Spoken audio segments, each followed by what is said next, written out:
Hindi na nga lisensyado, wala pang permit ang ilang dayuhang nagsasagawa ng hair transplant sa Makati. Ang pag-aresto sa kanila, tinutukan ni John Consulta, exclusive. Nang tanggapin na ang bayad para sa medical procedure, pinasok na ng NBI Special Action Unit ang clinic na ito sa Makati City.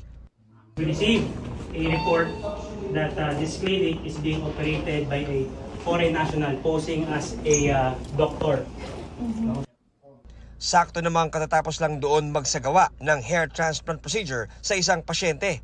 Ayon sa NBI, hindi mga lisensyadong doktor dito, walang permit to operate itong ganitong klaseng business, kaya inunin natin to. Delikado ito kasi mayroong pong safety issues, baka mamaya magkaroon ng mga infection. Di dapat nila ito ginawa ng walang katumbas ng mga permit or licenses to operate dito sa atin.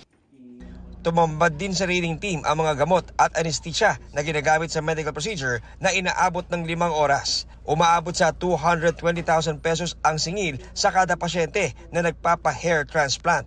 Tumanggi magbigay ng pahayag ang mga dayuhan pero nangako silang kukumpletuhin ang kanilang permits para muling makapag-operate. Naharap sa reklamang paglabag sa RA 2382 o Medical Act at Philippine Pharmacy Act ang mga inarestong dayuhan. Mag-ingat tayo, alamin maigi kung sino yung inyong kausap, kung talaga ba sila otorisado o may lisensya para gumawa ng mga procedures na ganito. Para sa GMA Integrated News, John Consulta, nakatutok 24 oras.